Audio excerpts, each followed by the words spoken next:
ஹாலிடேஸ்னாலே அது நம்ம GT Holidays தான். South India's #1 travel brand. வேலை வாய்ப்புடன் ஆசிரியர்களின் நேரடி கவனத்தில் ஃபேஷன் டிசைனிங் படிக்க ஆண்ட்வே ஸ்கூல் ஆஃப் டிசைன். குறைந்த விலை, நிறைந்த தரம், தங்கள் தேவைகள் அனைத்தும் ஒரே இடத்தில். ஜெயச்சந்திரன். நீ ஜாயிண்ட்ன்றது நம்மளோட முழங்கால், அந்த முட்டின்னு சொல்கிறோம்ல, அந்த பகுதியில் சர்ஜரி. மொத்த வெயிட்டுமே அந்த முட்டிக்கும் அந்த முழங்காலுக்கும் தான், ஆங்கிள் ஜாயிண்ட்டுக்கு தான் மொத்த வெயிட்டை இறங்கும். ஸோ அவங்களுக்கு டேமேஜஸ் வரும் 2. 3வது வந்து பார்த்தீங்கன்னா இந்த முடக்கவாத நோய் இருக்கிறவங்களுக்கு. ஏன்னா ஒரு இன்னொரு இன்டர்வியூவில் என்ன சொல்லியிருந்தாங்கன்னா, I am suffering from autoimmune diseases, இல்லை ரொம்ப கஷ்டப்பட்டு அதை ஏற்றுக்கவே முடியல அப்படின்றாங்க. இதுக்கு என்ன மாதிரி சான்சஸ் இந்த முழங்காலில் வரும்னா, லிகமெண்ட் வந்து வீக் ஆகிறதுனால நடக்கும் போது எல்லாம் ஓடும் போது டியர் ஆகிறது. இந்த ஜாயிண்ட் ஸ்டிஃப் ஆகிடுச்சுன்னா நம்மளால் வந்து இப்போ எப்படி ஃப்ரீயாக இப்படிலாம் பண்ணுறோமோ அதெல்லாம் பண்ண முடியாது. இப்போ லிகமெண்ட் இன்ஜுரி ஆகிருக்கு, இல்லை ஜாயிண்ட் ஸ்பேஸ் கம்மியாக இருக்குது, இல்லை நீர் கோத்துக்கிட்டு இருக்குது, இல்லைனா அந்த இடத்துல ஏதாவது சீல் பிடிச்சிக்கிட்டு இருக்குது, செப்டிக் ஆர்த்ரைட்டிஸ் மாதிரி இருக்குது, இந்த மாதிரி ஏதாவது காம்ப்ளிகேஷன் நடந்துச்சுன்னா அப்போ அவங்க அந்த ஜாயிண்ட்டை ஓப்பன் பண்ணி தான் ஆகணும். அந்த சாவி போடுற அளவுக்கு தான் நம்ம முட்டியில் ஒரு ஓட்டை போடுவாங்க. இந்த ஆர்த்தரோஸ்கோபி பண்ணதுக்கு அப்புறமா அந்த சர்ஜரி ஏதோ கொஞ்சம் வந்து ஃபெயில் ஆகிருக்கு. ரீசர்ஜரி பண்ணது ஒரு 50% சக்ஸஸ் ஆகிருக்கு. அந்த சர்ஜரி வந்து 2 சிட்டிங்கில் பண்ண வேண்டிய தேவை இருக்குது. ஸோ 3ஆவதாக பண்ணியிருக்காங்க. ஸோ டோட்டலாக கிட்டத்தட்ட வந்து ஒரு 3 சர்ஜரி அதே முட்டியில் பண்ணியிருக்காங்க. அவ்வளோ பெரிய கோடு பார்க்கும்போது தான் நம்ம என்ன யோசிக்க வேண்டிய தேவை இருக்குன்னா, இது வெறும் லிகமெண்ட் ரிப்பேராக மட்டும் இருக்காது. பெட்டலா அப்படின்னு சொல்லக்கூடிய எலும்பை டோட்டலாக வெளியே எடுக்கிறதுக்கோ, இல்லைனா முட்டியை டோட்டலாக மாற்றி வைக்கிறதுக்கோ, இதுக்கெல்லாம் தான் அவ்வளோ பெரிய சர்ஜரி வந்து பண்ணுவாங்க. டைட்டானியம் ப்ராஸ்தசிஸ், அதாவது ரொம்ப காஸ்ட்லி மெட்டல், பிளாட்டினம், டைட்டானியம், இதில் தான் வந்து பார்த்திங்கன்னா ஜென்ரலாக அந்த ப்ராஸ்தசிஸ் பண்ணும். அதை வந்து இதில் வந்து ஃபீமரில் ஒரு எண்டில் சொருவிட்டு, இந்த இடத்துல டிபியாவில் சொருவிட்டு ஒரு ஆர்டிஃபிஷியல் ஜாயிண்ட்டை கிரியேட் பண்ணி அவங்க வந்து பண்ணுறாங்க. டிப்ரெஷன் கொண்டு போய் விட்டுரும் சார். அவர் இன்னொரு அந்த இன்டர்வியூ அந்த ஷார்ட் பார்க்கும்போது அவங்க எவ்வளோ டிப்ரெஷனில் இருந்தால் ஏற்றுக்க முடியலன்னு சொல்லிட்டு ஒரு 15-20 வாட்டி சொல்லியிருப்பாங்க. ஸோ அதிலே தெரியலாம் எவ்வளோ ஃப்ரஸ்ட்ரேஷனில் இருக்காங்கன்ட்டு. சமந்தா மேடம் அவங்க போட்டிருந்தாங்க, அவங்க டெர்மட்டோமயோசைட்டிஸ்னு கண்டிஷன் பேரே போட்டிருந்தாங்க. டெர்மட்டோ அப்படின்னா வந்து ஸ்கின்னு, மயோனா வந்து மசில், சைட்டிஸ் அப்படின்னா வந்து இன்ஃப்ளமேஷன். ஸோ தோல் மற்றும் தசைகள் வீக்கமடைகிற ஒரு டிசீஸ் தான் டெர்மட்டோமயோசைட்டிஸ். நல்லா ஞாபகம் வச்சுக்கணும், லேடிஸுங்கில் இது ரொம்ப காமன், மிடில் ஏஜ் லேடிஸில் ரொம்ப காமன், ஓகேங்களா. எஸ்பெஷலி இந்த 30s to 40s தான் இது தெரியும். ஸ்டார்டிங் ஸ்டேஜ் அப்படின்னும் போது பார்த்தீங்கன்னா, காலையில் பெட்லேருந்து எழுந்ததுக்கப்புறம் பார்த்தீங்கன்னா திடீர்னு நம்ம கையே நம்மளுக்கு வராது. என்னோட கையெல்லாம் மடக்கவே முடியல, ரொம்ப ஸ்டிஃபாக இருக்குன்ட்டு. இப்போ நம்ம கை ஜக்குன்னு ஜாலியாக மடக்கிறோம்ல, அவங்க வந்து அப்படின்ற மாதிரி அவ்வளோ ஃபோர்ஸ் பண்ணால் தான் அந்த கையை மடக்கவே முடியும். ஆட்டோ இம்யூனுக்கு நம்மளுக்கு சம்மந்தம் இல்லை, ஜெனட்டிக் ப்ராப்ளம், உனக்கு வந்து விதி. பிரபல டிவி தொகுப்பாளர் டிடி அவர்கள் வந்து இப்போ சமீபத்தில் ஒரு போஸ்ட் போட்டிருந்தாங்க, இந்த 10 வருஷத்துல 4வது வாட்டி எனக்கு சர்ஜரி நடந்திருக்குன்னு சொல்லியிருக்காங்க. என்ன ஆச்சு சார் அவங்க? இல்லை, அவங்களோட இன்டர்வியூ நானும் பார்த்தேன், அப்புறம் இந்த போஸ்ட்டும் வந்து நம்ம பார்த்துருந்தோம். இப்போ வந்து அவங்க நீ சர்ஜரி அப்படின்றாங்க. அதாவது பார்த்தீங்கன்னா வந்துட்டு நீ ஜாயிண்ட்ன்றது நம்மளோட முழங்கால், அந்த முட்டின்னு சொல்கிறோம்ல, அந்த பகுதியில் சர்ஜரி. ஜென்ரலாக அந்த இடத்துல வந்து இந்த ஏஜ், ஏன்னா அவங்க வந்து வயசானவங்க கிடையாது. வயசானவங்களாக இருந்தாங்க அப்படின்னு பார்த்தீங்கன்னா வந்து ஒரு சில ப்ராப்ளம்ஸ் வரும். இப்போ எக்ஸாம்பிள் தேய்மானத்தினால இந்த ஓஏனின்னு சொல்லுவாங்க, ஆஸ்டியோ ஆர்த்ரைட்டிஸ், இதை மாதிரி. ஆனால் இந்த யங் ஏஜில் வந்து முட்டிகளில் வந்து பார்த்திங்கன்னா ஏற்படுது அப்படின்னா ஜென்ரலாக யாருக்கு நடக்கும் அப்படின்னு பார்த்தீங்கன்னா, ஒன்று இந்த ஸ்போர்ட்ஸ் பர்சன்ஸ், அதாவது ரொம்ப அதிகமாக ஓடுறது, இந்த கிரிக்கெட் பிளேயர்ஸு, ஃபுட்பால் பிளேயர்ஸ், அவங்களுக்கு ஏற்படலாம். ஸோ இவங்க அந்த கேட்டகரியில் வரல ஒன்று. 2வது வந்து பார்த்திங்கன்னா வந்துட்டு இந்த ஓவர் வெயிட் இருக்கவங்க, ரொம்ப வெயிட்டாக இருக்கிறவங்களுக்கு மொத்த வெயிட்டுமே அந்த முட்டிக்கும் அந்த முழங்காலுக்கும் தான், அந்த ஆங்கிள் ஜாயிண்ட்டுக்கு தான் மொத்த வெயிட்டை இறங்கும். ஸோ அவங்களுக்கு டேமேஜஸ் வரும் 2. 3வது வந்து பார்த்திங்கன்னா வந்துட்டு ஜென்ரலாக இந்த முடக்கவாத நோய் இருக்கிறவங்க, அதாவது இந்த ஆட்டோ இம்யூன் கண்டிஷன்ஸ்னு சொல்லுவாங்க, இந்த ருமட்டாய்டு ஆர்த்ரைட்டிஸ், அதே மாதிரி பார்த்திங்கன்னா வந்துட்டு ஸ்போரியாட்டிக் ஆர்த்ரைட்டிஸு, சோரியாட்டிக் ஆர்த்ரைட்டிஸு, இந்த மாதிரி கைண்ட் ஆஃப் இந்த முடக்கவாத நோய்கள், SLE, ஸ்க்ளீரோடர்மா, இப்படி இருக்கிறவங்களுக்கும் இந்த ஜாயின்ட்ஸ் வந்து எஃபெக்ட் ஆகும், ருமட்டாலஜி. இப்போ நம்ம கீழே விழுந்துட்டோம், இல்லைனா ஏதாவது ஒரு இதில் வந்து நம்மளுக்கு தகரது கிழிச்சிருச்சு, செப்டிக் ஆகிடுச்சு, இல்லைனா ஏதாவது குத்திக்குச்சு, இந்த மாதிரி ஏதாவது இருந்தாலும் நம்மளுக்கு வந்து முழங்காலில் அடிப்படும். ஸோ 3 காரணம் இந்த ஏஜில் எடுத்துக்கிட்டோம் அப்படின்னு பார்த்தீங்கன்னா, ஒன்று வந்து இந்த ஆட்டோ இம்யூன் கண்டிஷன்ஸு, இல்லைனா ஓவர் வெயிட்டு, இல்லைனா வந்து பார்த்திங்கன்னா வந்துட்டு ஏதாவது அடிபட்டிருக்கு. ஸோ இவங்க ஓவர் வெயிட்டும் கிடையாது, ஆள் வந்து நல்லா ஆக்ட்ரஸு, நல்லா வந்து ஸ்லிம்மாக ஃபிட்டாக இருக்கும்போது பார்த்திங்கன்னா, அப்போ ருமட்டாலஜிக்கல் கண்டிஷன்ஸ் இல்லைனா அடிபடுறதுக்கு 2 காரணங்கள் தான் அதாக இருக்க முடியும். கன்ஜெனிட்டல் இல்லைனா பிறக்கும் போதே ப்ராப்ளம் இருந்தால் அது சின்ன வயசுலேயே தெரிஞ்சிடும், இந்த 30 வயசுக்கு மேலே தெரியணும்னு அவசியம் கிடையாது. ஸோ இந்த 2த்தில் ஏதாவது ஒன்று இருக்கணும், ஒன்று அடிபட்டிருக்கணும், இல்லைனா வந்துட்டு ருமட்டாலஜிக்கல் இஷ்யூஸ் ஏதாவது ஒன்று இருக்கணும். ஸோ இவங்க கேஸ் வந்து பார்த்திங்கன்னா எனக்கு தெரிஞ்சு வந்துட்டு இந்த ருமட்டாலஜிக்கல் இஷ்யூஸ் இருக்கிறதுக்கு வாய்ப்பு இருக்குது. ஏன்னா ஒரு இன்னொரு இன்டர்வியூவில் என்ன சொல்லியிருந்தாங்கன்னா, I am suffering from autoimmune diseases, அதை வந்து மனசில் என்னால் ஏற்றுக்கவே முடியல, ரொம்ப கஷ்டப்பட்டு அதை ஏற்றுக்கவே முடியல அப்படின்றாங்க. ஸோ இந்த ஆட்டோ இம்யூன் கண்டிஷன்ஸ் வந்து இந்த முழங்காலை வந்து பாதிச்சிருக்க வாய்ப்பு இருக்குது. என்ன மாதிரி சான்சஸ் இந்த முழங்காலில் வரும்னா, இந்த லிகமெண்ட் இல்லை வந்து பார்த்திங்கன்னா வந்து வீக் ஆகிறது, லிகமெண்ட் வந்து வீக் ஆகிறதுனால நடக்கும் போது எல்லாம் ஓடும் போது டியர் ஆகிறது, அப்புறம் அந்த ஜாயிண்ட் வந்து பார்த்திங்கன்னா வந்து ஸ்க்ளிரோஸ் ஆகிறது, அந்த ஜாயிண்ட் வந்து பார்த்திங்கன்னா ஸ்டிஃப் ஆகிறது. இந்த ஜாயிண்ட் ஸ்டிஃப் ஆகிடுச்சுன்னா நம்மளால் வந்து இப்போ எப்படி ஃப்ரீயாக இப்படிலாம் பண்ணுறோமோ அதெல்லாம் பண்ண முடியாது. இந்த பண்ணி இப்படி பண்ணுறதுக்கே வந்து பார்த்திங்கன்னா ஜாயிண்ட்டு ஃப்ரீயாக மொபிலைஸே ஆகாது. அப்போ இந்த ஜாயிண்ட் ஸ்டிஃப்னஸ்ன்றது இந்த ரொமட்டாய்டு ஆர்த்ரைட்டிஸில் ரொம்ப கிளாசிக்கல் ஃபியூச்சர்ஸு. நீர் கோத்துக்கிறது, ஓகேங்களா, ஜாயிண்ட் எஃப்யூஷன்ஸ்னு சொல்லுவாங்க. இந்த மாதிரிலாம் வந்து பார்த்திங்கன்னா ஏற்பட்டிருக்கும். அப்படி பண்ணும்போது பார்த்திங்கன்னா யாரை டாக்டரை போய் பார்க்கணுன்னா ஆர்த்தோபெடிஷன் தான் போய் பார்க்கணும். ஏன்னா எலும்பு சம்மந்தப்பட்ட விஷயம், மூட்டு சம்மந்தப்பட்ட விஷயம், ஜாயிண்ட் சம்மந்தப்பட்ட விஷயம்னால ஆர்த்தோபெடிஷன் தான் அதுக்கு வந்து கரெக்டான டாக்டர். ஆர்த்தோபெடிஷன் கிட்ட போகும்போது அவங்க பார்த்துட்டு இப்போ வந்து முதல்ல வந்து சிம்பிள் இதுனா வந்து ஒரு பெயின் கில்லரோ இல்லைனா ஒரு ஆன்டி இன்ஃப்ளமேட்டரி மருந்தோ கொடுத்து குறைக்கலாம், ஓகேங்களா. பட் ஆனால் வந்துட்டு இப்போ லிகமெண்ட் இன்ஜுரி ஆயிருக்கு, இல்லை ஜாயிண்ட் ஸ்பேஸ் கம்மியாக இருக்குது, இல்லை நீர் கோத்துக்கிட்டு இருக்குது, இல்லைனா அந்த இடத்துல ஏதாவது சீல் பிடிச்சிக்கிட்டு இருக்குது, செப்டிக் ஆர்த்ரைட்டிஸ் மாதிரி இருக்குது, இந்த மாதிரி ஏதாவது காம்ப்ளிகேஷன் நடந்ததுன்னா அப்போ அவங்க அந்த ஜாயிண்ட்டை ஓப்பன் பண்ணி தான் ஆகணும், ஓகேங்களா. அது ஓப்பன் பண்ணணும் அப்படின்னும் போது நவீன மருத்துவத்தில், அதாவது அட்வான்ஸ்ட் மெடிக்கல் ஃபீல்ட்ஸில் வந்து பார்த்திங்கன்னா ஆர்த்ரோஸ்கோப்பின்னு ஒரு ப்ரொசீஜர் இருக்குது. ஆர்த்ரோஸ்கோப்பின்றது என்ன அப்படின்னு பார்த்தீங்கன்னா, இப்போ முன்னாடிலாம் பார்த்தீங்கன்னா எதுவாக இருந்தாலும் பெரிய அறுவை சிகிச்சையாக இருக்கும். அப்பெண்டிக்ஸே எடுத்துக்கிட்டிங்கன்னா இங்கேருந்து இது வரைக்கும் கிழிச்சிருவாங்க, வயிறு சர்ஜரினா இங்கேருந்து இது வரைக்கும் கிழிச்சிருவாங்க. ஆனால் இப்போ வந்து பார்த்திங்கன்னா இந்த ஆர்த்ரோஸ்கோப்பி ரொபாட்டிக் சர்ஜரிஸ்லாம் பார்த்தீங்கன்னா சின்ன கீ ஹோல் இன்சிஷன் வச்சு உள்ளே போயிடுறாங்க. கீ ஹோல்லாம் என்னென்னா இவரோட சாபி போடுறதுக்கு நம்மளுக்கு எவ்வளோண்டு ஓட்ட தேவை, இவ்வளோ தானே ஓட்ட தேவை, அந்த சாவி போடுற அளவுக்கு தான் நம்ம முட்டியில் ஒரு ஓட்டை போடுவாங்க. போட்டுட்டு அது வழியாகவே உள்ளே போயிட்டு இந்த கேமரா மாதிரி இருக்கும் அந்த ஆர்த்தரோஸ்கோப், அந்த கேமராவை அது உள்ளே விட்டுட்டு கம்ப்யூட்டரில் அந்த ஸ்க்ரீனில் பார்க்க ஆரம்பிச்சு இங்கேருந்தே சர்ஜரி ஆர்த்தோபெடிஷன்ஸ் கச்சிதமாக முடிச்சிருவாங்க. ஸோ இந்த இப்போலாம் இந்த நீ சர்ஜரிஸு, ஷோல்டர் சர்ஜரிஸு எல்லாமே ஆர்த்தரோஸ்கோபி முறையில் தான் நடக்குது. நிறைய கிரிக்கெட்டர்ஸ் பார்த்துருப்போம், அனில் கும்ப்ளே அவர்கள், ஜவஹர் ஸ்ரீநாத் அவர்கள், இவங்க எல்லாருமே, பாலாஜி அவர்கள், இவங்க எல்லாருமே பார்த்தீங்கன்னா ஆர்த்ரோஸ்கோபிக் சர்ஜரிஸ் நிறைய பண்ணியிருப்பாங்க. ஏன்னா அவங்களாம் ஃபாஸ்ட் பவுலர்ஸு அந்த மாதிரின்றதுனால ஷோல்டர் ஜாயிண்ட்டு பயங்கரமாக அடிப்படும். இவங்களும் அந்த மாதிரி ஆர்த்ரோஸ்கோபி பண்ணியிருக்காங்க. பட் ஆனால் என்ன இஷ்யூன்னு பார்த்தீங்கன்னா அந்த ஆர்த்ரோஸ்கோபி பண்ணதுக்கு அப்புறமா அந்த சர்ஜரி ஏதோ கொஞ்சம் வந்து ஃபெயில் ஆகிருக்கு. அந்த ஃபெயில் ஆகிருக்கு அவங்க சொல்கிறது.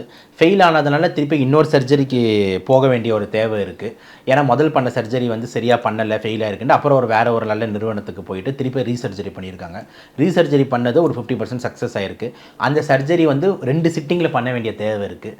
ஸோ 3ஆவதாக பண்ணியிருக்காங்க. ஸோ டோட்டலாக கிட்டத்தட்ட வந்து ஒரு 3 சர்ஜரி அதே முட்டியில் பண்ணியிருக்காங்க. அப்போ வந்து என்ன ஆகும்னா அந்த இன்சிஷன் பார்த்துருப்பாங்க, முட்டியோட ஃபோட்டோலாம் பார்த்துருப்பீங்க, ஒரு சின்ன ஸ்கார் இருக்காது, ஒரு பெரிய ஸ்கார், ஒரு பெரிய கோடு மாதிரி இருக்குன்னா அப்போ வந்து ஓப்பன் பண்ணியிருக்காங்க. ஏன்னா அவங்க வந்து கொஞ்சம் ப்ராப்பராக வந்து டிரான்ஸ்பிளான்ட் சர்ஜரின்ற மாதிரி சொல்கிறாங்க, ஓப்பன் பண்ணியிருக்காங்க. ஸோ இப்போ நீங்கள் சொல்கிற அந்த இது வந்து பார்த்திங்கன்னா ஒரு புது டாபிக். இப்போ நம்ம அதை பற்றி நான் இன்னும் ஆரம்பிக்கலை, நான் இப்போ பேச ஆரம்பிக்கிறேன்.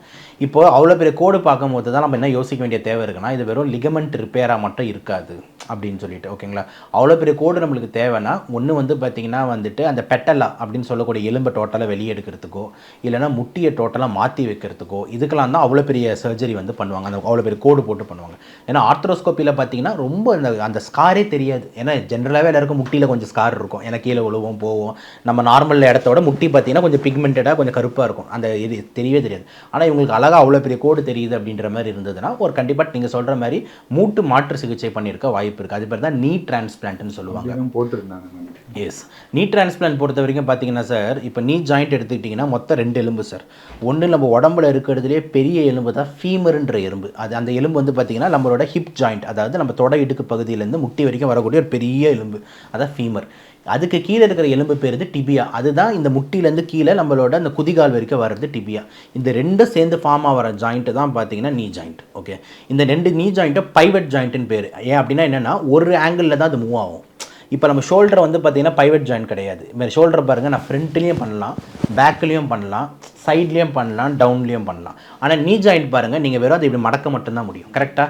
அதே மாதிரி தான் எல்போ ஜாயிண்ட், இப்படி மட்டும்தான் ஆக்ஷன், இப்படி பண்ண முடியாது. இப்படி பண்ணேன்னா உடஞ்சிருச்சுன்னு அர்த்தம், புரிஞ்சிருச்சு. அதே மாதிரி நீ ஜாயிண்ட்டு ஒரு ஆங்கிள் மட்டும்தான் நம்ம பண்ண முடியும், பைவட் ஜாயிண்ட். ஸோ இப்போது என்ன பண்ணுறாங்க, இந்த மூட்டு மாற்று சிகிச்சையில் என்ன பண்ணுறாங்கன்னா இந்த டிபியாவோட மேல் பகுதியை கட் பண்ணிடுறாங்க, அந்த ஃபீமரோட கீழ்ப்பகுதியை கட் பண்ணிவிட்டு அதுக்கு பதில் ப்ராஸ்தசிஸ் இருக்குது. அதே மாதிரி ஷேப்பில் வந்து பார்த்திங்கன்னா டைட்டானியம் ப்ராஸ்தசிஸ், அதாவது ரொம்ப காஸ்ட்லி மெட்டல் டைட்டானியம்ன்றது, பிளாட்டினம் டைட்டானியம் இதில் தான் வந்து பார்த்தீங்கன்னா ஜென்ரலாக அந்த ப்ராஸ்தசிஸ் பண்ணுவாங்க. இந்த பிளேட்லாம் வைக்கிறாங்களா அது.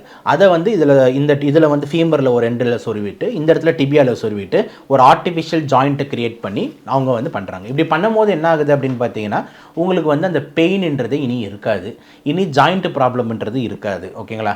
ஸோ இதுதான் வந்து பார்த்தீங்கன்னா இந்த நீ ரீப்ளேஸ்மெண்ட் அப்படின்ட்டு. நிறைய வயசானவங்களுக்கு ஹிப் ரீப்ளேஸ்மெண்ட் பண்ணுவாங்க. ஓகேங்களா? நீ ரீப்ளேஸ்மெண்ட்டாக பண்ணுவாங்க. ஸோ இது வந்து பார்த்தீங்கன்னா ரொம்ப காமனாக பண்ணக்கூடிய சர்ஜரி வயசானவங்களுக்கு. யங் ஏஜில் பண்ணுறது ரொம்ப ரேர். அன்லெஸ் அண்ட் அன்டில் ஆக்சிடெண்ட்டில் சுக்குநூலாக உடஞ்சிடுச்சு அந்த ஜாயிண்ட்டு புதுசாக எடுத்து வைக்கணும்.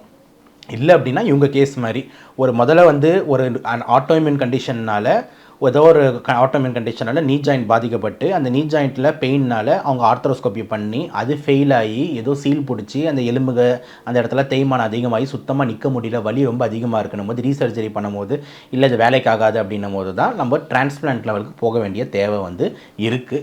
இதுதான் நம்ம வந்து பார்க்கலாம். ஆனால் இதுக்கு எல்லாத்துக்குமே அஸ்திவாரம் போட்டது வந்து என்ன அப்படின்னு பார்த்தீங்கன்னா அந்த ஆட்டோஇம்யூன் சொல்லக்கூடிய அந்த கண்டிஷன் தான். இது இவ்வளோ ப்ராப்ளம்க்கு அஸ்திவாரம் போட்டிருக்கணும் நம்ம மறுக்க முடியாது. இப்போ இந்த 10 வருஷத்தில் பார்த்தீங்கன்னா 4 வாட்டி சர்ஜரி பண்ணியிருக்காங்க இல்லையா சார்? அவங்க சொல்லிடுறாங்க இந்த 10 வருஷத்துல நான் நடந்து ஓடியே ரொம்ப நாள் ஆகுது, ரொம்ப வலி இருக்கும். அது எந்த அளவுக்கு இருக்கும் சார்? கண்டிப்பாக அது வந்து என்னென்னா டிப்ரெஷன் கொண்டு போய் விட்டுரும் சார். அவர் இன்னொரு அந்த இன்டர்வியூ அந்த ஷார்ட் பார்க்கும்போது அவங்க எவ்வளோ டிப்ரெஷனில் இருந்தால் ஏற்றுக்க முடியலன்னு சொல்லிட்டு ஒரு 15-20 வாட்டி சொல்லியிருப்பாங்க.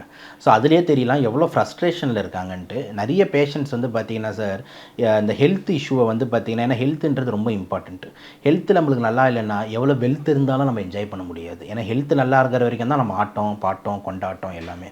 ஸோ அந்த ஹெல்த்துன்றது போகும்போது மனிதர்களுக்கு ஒரு வருத்தங்கள் ஆரம்பிக்குது. என்ன எனக்கு இந்த மாதிரி இருக்குது அப்படின்ட்டு. நம்மக்கிட்ட ஒரு எவ்வளோ பேஷண்ட்ஸு சின்னதாக ப்ராப்ளம்னா கூட ரொம்ப திங்க் பண்ணுவாங்க. நிறைய எஸ்பெஷலி லேடிஸ். ஓகேங்களா? ஏன்னா மன வலிமை கொஞ்சம் கம்மி.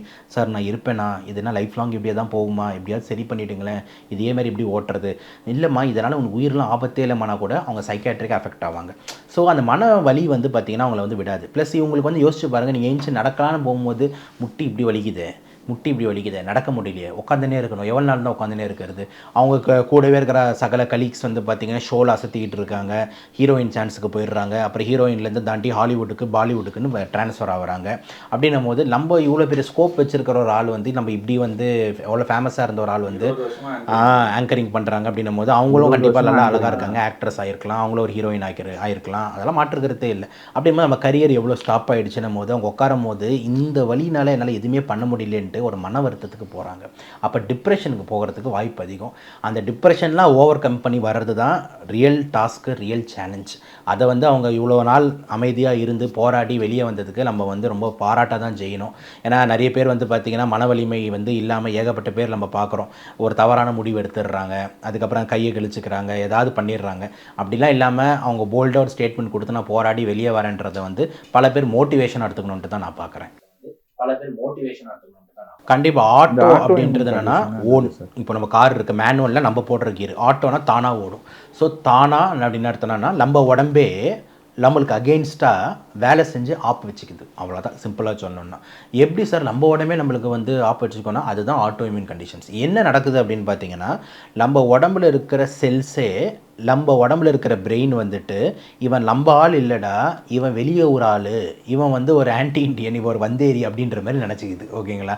அப்படி நினச்சிக்கும் போது நம்ம உடம்புல இருக்கிற செல்ஸுக்கு அகெயின்ஸ்டாகவே நம்ம உடம்பு வந்து ஷூட் பண்ண ஆரம்பிக்குது. அப்போ இதுக்கு என்ன ரியாக்ஷனில் என்ன ஆகும்? நம்ம உடம்புக்கு அகெயின்ஸ்டாக நம்ம உடம்பு சண்டை போட்டால் வீக்காக போகிறது யார்? நம்ம தானே. புரிஞ்சிருச்சா நான் சொல்கிறது? ஸோ வெளியேருந்து வர கிருமியை சண்டை போட்டு அழிச்சா நம்ம காப்பாற்றப்படுவோம். நம்ம உள்ளே இருக்கிற உறுப்புகளே வந்து பார்த்திங்கன்னா நம்மளோட எதிரின்னு நம்ம உடம்பு நினைக்க ஆரம்பித்து ஆக்ஷன் ஆக ஆரம்பிச்சதுன்னா அங்கே ஆரம்பிக்கிற கண்டிஷன் தான் ஆட்டோ இம்யூன் டிஸார்டர்ஸ். இது கீழே நிறைய டிசீஸ் இருக்குது. இப்போ எக்ஸாம்பிள் மயஸ்தீனியா கிரேவிஸ், அதே மாதிரி பார்த்திங்கன்னா வந்துட்டு சிஸ்டமிக் ஸ்க்ளரோசிஸ், சார்காய்டோசிஸ் அப்படின்ட்டு ஏகப்பட்ட கண்டிஷன் இருக்குது. இவங்க வந்து பார்த்திங்கன்னா வந்து இந்த நீ ஜாயிண்ட்லாம் இன்வால்வ் ஆகிற மாதிரி இருந்தது அப்படின்ற மாதிரி இருந்ததுன்னா ஒரு சில கண்டிஷன்ஸ், எக்ஸாம்பிள் ருமட்டாய்டு ஆர்த்ரைட்டிஸ், அதே மாதிரி எஸ்எல்இ சிஸ்டமிக் லூப்பஸ் எரித்தமேட்டஸ்ன்னு சொல்லுவாங்க, அதே மாதிரி பார்த்திங்கன்னா வந்து மயோசைட்டிஸ். ஓகே, இந்த மாதிரி ஒரு சில கண்டிஷன்ஸ் எல்லாமே ஆட்டோஇம்யூன் கீழே வரும். ஸோ நம்ம உடம்புக்கு அகேன்ஸ்டாகவே ஆக்ட் ஆகுது. இதை எப்படி கண்டுபிடிப்பாங்க? ஜென்ரலாக பார்த்திங்கன்னா வந்து ருமட்டாலஜிஸ்ட்னு ஒருத்தர் இருப்பார் சார். ருமட்டாலஜிஸ்ட்டுக்கு இன்னொரு பேர் முடக்கவாத டாக்டர்னு சொல்லுவாங்க. ஓகேங்களா? ஜாயிண்ட்டு, மசிலு, பிளட்டு எல்லாத்தையும் கனெக்ட் பண்ணுற மாதிரி நோய்கள் தான் இந்த கனெக்டிவ் டிஷ்யூ டிஸார்டர்ஸ்ன்னு சொல்லுவாங்க. அவர் தான் முடக்கவாத டாக்டர், ருமட்டாலஜிஸ்ட். அவர் தான் இதுக்கு எஜமானர் மாதிரி. அப்போ அவர் வந்து பார்த்திங்கன்னா பிளட் டெஸ்ட் எடுத்துகிட்டு ஒரு சில பேனல் பண்ணுவாங்க, ஏஎன்ஏ, ஆன்டி-சிசிபி, ஏஎன்ஏ ப்ரொஃபைல் எல்லாம் பண்ணி எந்த முடக்குவாத நோயின்னு கண்டுபிடிச்சி அந்த முடக்குவாத நோய்க்கு அகெயின்ஸ்டாக வந்து மருந்துங்களை ஆரம்பிப்பாங்க.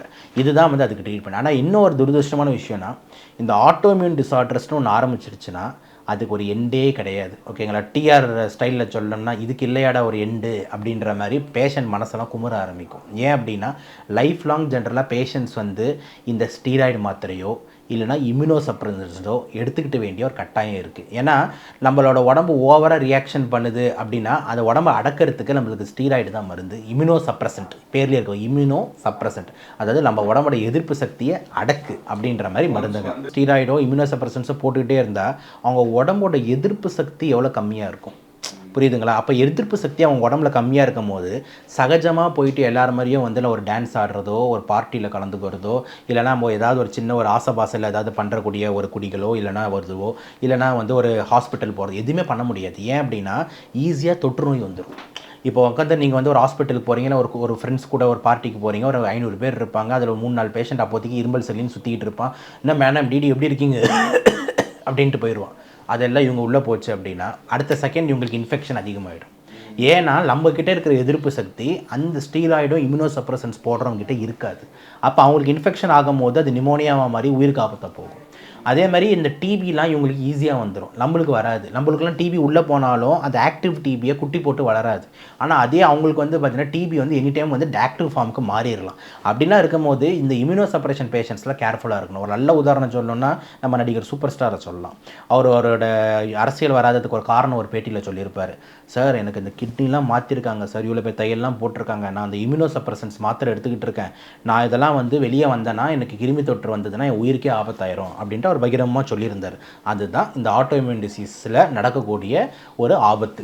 அதனால் இந்த பேஷண்ட்ஸ்லாம் வந்து ரொம்ப கேர்ஃபுல்லாக இருக்கணும். ஏன்னா நீங்கள் ஸ்டீராய்டு இம்யூனோ சப்ரசன்ஸ்லாம் போடுறீங்கன்னும் போது வெளியே வர்றது இதெல்லாம் பண்ணுறதெல்லாம் அதே மாதிரி தடுப்பூசிங்கெல்லாம் கரெக்டாக போட்டுக்கணும். எஸ்பெஷலி நிமோனியா தடுப்பூசி, பன்னிக்காய்ச்சல் தடுப்பூசி, கக்குவான் தடுப்பூசி இதெல்லாம் வந்து போட்டுக்க வேண்டிய தேவை இருக்குது. இது எல்லாமே வந்து ஆட்டோஇம்யூன் டிசீஸ் பற்றி நம்ம சொல்ல வேண்டிய விஷயம். சமந்தா மேடம் அவங்க போட்டிருந்தாங்க, அவங்க டெர்மட்டோமயோசைட்டிஸ்னு கண்டிஷன் பேரே போட்டிருந்தாங்க. டெர்மட்டோ அப்படின்னா வந்து ஸ்கின்னு, மயோனா வந்து மசில், சைட்டிஸ் அப்படின்னா வந்து இன்ஃப்ளமேஷன். ஸோ தோல் மற்றும் தசைகள் வீக்கமடைகிற ஒரு டிசீஸ் தான் டெர்மட்டோமயோசைட்டிஸ். அவங்களும் இதே மாதிரி ஒரு கண்டிஷன் தான் போட்டிருக்காங்க. இந்த மாதிரி நான் டயக்னோஸ் ஆகிட்டேன் அப்படின்ட்டு நல்லா ஞாபகம் வச்சுக்கணும். லேடிஸுங்களே இது ரொம்ப காமன், மிடில் ஏஜ் லேடிஸில் ரொம்ப ரொம்ப காமன். ஓகேங்களா? எஸ்பெஷலி இந்த 30s to 40s தான் இது தென்படும். ஓகேங்களா? ரொம்ப சின்ன குழந்தைங்கள்லாம் தென்படாது, ரொம்ப வயசான ஆயாங்களுக்கும் வராது. இந்த 30, 40, 50க்குள்ளே இந்த நோய்கள் வரும். ஜென்ஸில் இந்த நோய்கள் ரொம்ப கம்மி. ஓகேங்களா? ஜென்ஸில் வந்து ஆட்டோமியூன் டிசீசஸ் வந்து கம்மி, லேடிஸில் தான் அந்த ஆட்டோமியூன் டிசீசஸ் அதிகம். கனெக்டிவ் டிஷ்யூ டிசார்டர்ஸ், இந்த நான் சொல்லக்கூடிய இந்த ரிமட்டாய்டு ஆர்த்ரைட்டிஸ், ஸ்க்ளீரோடெர்மா, எஸ்எல்இ, மயோசைட்டிஸ், டெர்மட்டோமயோசைட்டிஸ், பாலிமயோசைட்டிஸ் எல்லாமே வந்து பார்த்திங்கன்னா இந்த மிடில் ஏஜ் குரூப்பில் தான் காமன். அதனால் வந்து பார்த்தீங்கன்னா இந்த ஆக்ட்ரஸ்ன்றதுனால நம்மளுக்கு வெளியே தெரியுது. ஆனால் நல்லா யோசிச்சு பார்த்தீங்கன்னா உங்கள் குடும்பத்திலேயே யாராவது ஒரு சர்க்கிளுக்கு இந்த மாதிரி நோய் இருக்கும். நான் சொல்கிறது நம்ம அம்மாங்களுக்கு, நம்மளோட அக்காங்களுக்கு, பெரியம்மாங்களுக்கு, சித்திங்களுக்கு யாராவது ஒருத்தருக்கு இந்த மாதிரி நோய் இருந்துக்கிட்டே இருக்கும். ஸோ அதனால் இட் இஸ் வந்து வெரி காமன் அமாங் ஃபீமேல்ஸ் அப்படின்னு தான் நம்ம சொல்லணும். ஸ்டார்டிங் ஸ்டேஜ் அப்படின்னும் போது பார்த்திங்கன்னா முதல்ல அந்த எந்த ஆட்டோமியூன் டிசீஸோ அதை பேஸ் பண்ணி தான் இருக்கும். இப்போ வந்து மோஸ்ட்லி இப்போ ருமட்டாய்டு ஆர்த்ரைட்டிஸ் தான் ரொம்ப காமன். அது எடுத்துக்கிட்டிங்கன்னா முதல்ல ஜாயிண்ட் வந்து நம்மளுக்கு வலிக்க ஆரம்பிக்கும், ஸ்டிஃபாக ஆரம்பிக்கும். எஸ்பெஷலி ஏர்லி மார்னிங் ஸ்டிஃப்னஸ்ன்னு சொல்லுவாங்க. காலையில் பெட்லேருந்து எழுந்ததுக்கப்புறம் பார்த்தீங்கன்னா திடீர்னு நம்ம கையே நம்மளுக்கு வராது. என்னோட கையெல்லாம் மடக்கவே முடியல, ரொம்ப ஸ்டிஃபாக இருக்கேன்ட்டு. இப்போ நம்ம கை ஜக்குன்னு ஜாலியாக மடக்கிறோம்ல, அவங்க வந்து அப்படின்ற மாதிரி அவ்வளோ ஃபோர்ஸ் பண்ணால் தான் அந்த கையை மடக்கவே முடியும், இன்னொரு கையை வச்சு மடக்கணும். ஸோ இந்த ஏர்லி மார்னிங் ஸ்டிஃப்னஸ் எஸ்பெஷலி பார்த்தீங்கன்னா இந்த மெட்டகார்போஃபெலிஞ்சியல் ஜாயிண்ட், அதாவது இதான் ஃபேலங்ஜின்ஸ்னு சொல்லுவோம், இது வந்து மெட்டகார்பல் சொல்லுவோம். இந்த ஜாயிண்ட்ஸ் வந்து ரொம்ப காமனாக வந்து எஃபெக்ட் ஆகும். ஓகேங்களா? அதுக்கப்புறம் இன்டர்ஃபெலிஞ்சியல். ஸோ இது நிறைய டிஃபார்மிட்டிஸ் வந்து வர ஆரம்பிக்கும். இப்போ நம்ம ஸ்டார்டிங் ஸ்டேஜஸ்லாம் இந்த ஸ்டிஃப்னஸ் இருக்கும், அதை நம்ம கரெக்டாக ட்ரீட் பண்ண முட்டோம்னா பர்மனெண்ட்டாக சில லேடிஸ் கையெல்லாம் பாருங்கள் இப்படி இருக்கும், இப்படி இருக்கும், இப்படி இருக்கும், விரல்கள்லாம் இப்படி இருக்கும். ஸோ இதெல்லாம் டிஃபார்மிட்டிஸ் வந்து வர ஆரம்பிக்கும் இந்த ருமட்டாய்டு ஆர்த்ரைட்டிஸில். அப்புறம் தோல் ரிலேட்டட் சம்டைம்ஸ் வரலாம், கண் ரிலேட்டட் சம்டைம்ஸ் வரலாம். கண் பிளர்ராக தெரியுது, கண் ரெட் ஆகிடுது. தோல் ரிலேட்டடில் பார்த்திங்கன்னா தோலில் ரேஷஸ் வர ஆரம்பிக்குது. இதெல்லாம் வந்து பார்த்திங்கன்னா சிம்டம்ஸாக மோஸ்ட் காமனாக வந்துட்டு இருக்கும். அப்புறம் டிஃபார்மிட்டி ஸ்டேஜுக்கு போகும்போது அது permanent and cannot be cured. ஓகேங்களா? நல்ல எக்ஸாம்பிள் பார்த்திங்கன்னா ஒரு கிரிக்கெட்டில் ஒரு அம்பையர் இருப்பார், அவர் பேர் பில்லி பவுடன் அப்படின்ற ஒரு அம்பையர். எல்லாரும் 6 வந்து ஜாலியாக இப்படி கொடுத்தாங்கன்னா அவர் மட்டும் பார்த்திங்கன்னா கையை இப்படி இப்படின்னு கொடுப்பாரு, 4 இப்படி இப்படின்னுவார். அப்போ எல்லோரும் ஓட்டுவாங்க, என்ன அது கை இப்படி இருக்குன்ட்டு. அப்போ நாங்கள் மெடிக்கல் ஸ்டூடெண்ட்ஸும் சொல்லி தருவோம், இந்த மாதிரி இது யார் பண்ணுவா, பில்லி போர்டன் பண்ணுவார். இந்த டிஃபார்மிட்டி பேர் தான் ஸ்வான் நெக் டிஃபார்மிட்டி. ஸ்வான்னா வந்து பார்த்திங்கன்னா ஒரு எப்படி சொல்கிறது, கொக்கு ஒரு அன்னப்பறவை பார்த்துருக்கீங்களா, அந்த கழுத்து மட்டும் இப்படி இருக்கும் ஸ்வானுக்கு. ஸோ இந்த மாதிரி ஒரு கை உங்களுக்கு இந்த மாதிரி ஆகிடும், இதான் ஸ்வான் நெக்கு. அதுக்கப்புறம் பார்த்திங்கன்னா வந்துட்டு இந்த மாதிரி ஒரு டிஃபார்மிட்டி வரும். ஸோ இந்த மாதிரி பலவிதமான பட்டோனியர் டிஃபார்மிட்டின்னு சொல்லுவாங்க. இது மாதிரி நிறைய டிஃபார்மிட்டிஸ் ஏற்படும். இதெல்லாம் அடுத்தடுத்த ஸ்டேஜஸில் வந்து வளரக்கூடியது தான். பட் ஆனால் வந்து பார்த்திங்கன்னா டெத்துன்றது வந்து கொஞ்சம் ரேர் தான். அதுக்கப்புறம் ஸ்ட்ரோக் உடனே போயிடுறாங்க, கேன்சர் உடனே போயிடுறாங்க. இது அந்த மாதிரி கிடையாது. நம்ம கூடவே இருந்துக்கிட்டு நம்மளை ஜாலியாக செஞ்சுக்கிட்டு நம்மளை அப்படியே வாழையும் வச்சுக்கிட்டு அப்படியே மாத்திரையில் ஓட்டிக்கிட்டு நம்ம இன்ஃபெக்ஷன் ஆகாமல் பார்த்துக்கணுன்ட்டு நம்மளை ஒரு மன உளைச்சலுக்கு ஆளாக்கி அந்த மாதிரி ஒரு ஜாலியாக கொண்டு போயிட்டு ஒரு 30-40 வருஷங்க அப்புறம் நம்ம வந்து இம்யூனிட்டி வீக் ஆகும்போது ஏதாவது ஆகுமே தவிர, இன்றைக்கி கண்டுபிடிச்ச உடனே மறுநாள் நான் அவ்வளோதானா, 6 மாதம் தானா என் லைஃபு அப்படின்ற டைலாக்லாம் இங்கே கிடையாது. ஆட்டோமியூன்ன்றது பார்த்திங்கன்னா டோட்டல் ஜெனட்டிக். இது உன்னோட பாடியோட மேனுஃபேக்சர்னால வரக்கூடிய விஷயம். ஓகேங்களா, இது நம்மளால் சத்தியமாக எதுவும் பண்ண முடியாது. ஜெனட்டிக் கவுன்சிலிங்கும் இதுக்கெல்லாம் ஒர்க் அவுட்டே ஆகாது. ஏன்னா ஆட்டோமியூன் டிசீஸஸ் பிறந்ததுக்கப்புறம் வளரும் போது தெரிய ஒரு விஷயம். அதனால் இது வந்ததுன்னா காரணம் இல்லை, அவ்வளோதான். ஓகேங்களா, ஆட்டோமியூனுக்கு நம்மளுக்கு சம்மந்தம் இல்லை. It's genetic problem. உனக்கு வந்து விதி வரணும்னு இருந்துன்னா வந்துருச்சுன்னா ஒன்றும் பண்ண முடியாது. ஆனால் ஃபீமேலாக ரொம்ப காமனாக அஃபெக்ட் பண்ணும். ஓகேங்களா, ஸோ நான் என்ன சொல்ல வரேன்னா, வந்ததுக்கப்புறம் என்ன பண்ணலான்னு மட்டும் யோசிங்க. வந்ததுங்கன்னா டோன்ட் வேஸ்ட் டைம். இப்போ நிறைய பேர் என்ன பண்ணுவாங்கன்னா, என்ன கையில் ஒரு மாதிரி இருக்குது, வாங்கி ஒரு பேரஸ்டமால் போடு, என்ன கை ஒரு மாதிரி இருக்குது, அதோ ஜெல்லு போய் தடவு, ஒரு மாதிரி இருக்குது தைலம் தடவு, அது தடவு, இந்த தடவுன்னு சொல்லிவிட்டு அப்புறம் அந்த வலி மாத்திரை வாங்கி போட்டு டைம் வேஸ்ட் பண்ணுவாங்க. இங்கே தான் தப்பு. நீங்கள் இந்த மாதிரிலாம் ஜாயிண்ட் ரிலேட்டட் ஸ்டிஃப்னஸ் ப்ராப்ளம் வந்ததுன்னா உடனே நல்ல ருமட்டாலஜிஸ்ட், முடக்குவாத டாக்டர் போய் பார்த்தீங்கன்னா ஸ்டார்டிங்கே பிளட் டெஸ்ட் எடுத்து கண்டுபிடிச்சி அவங்கள ஸ்டார்டிங்கே பண்ணோம்னா இந்த மாதிரி பர்மனன்ட் டிஃபார்மிட்டிஸ் வர்றதை தடுக்கலாம். Thank you sir, thank you. ஹாலிடேஸ்னாலே அது நம்ம ஜிடி ஹாலிடேஸ் தான். South India's number 1 travel brand. வேலை வாய்ப்புடன் ஆசிரியர்களின் நேரடி கவனத்தில் ஃபேஷன் டிசைனிங் படிக்க ஆண்ட்வே ஸ்கூல் ஆஃப் டிசைன். குறைந்த விலை நிறைந்த தரம், தங்கள் தேவைகள் அனைத்தும் ஒரே இடத்தில். ஜெயச்சந்திரன்.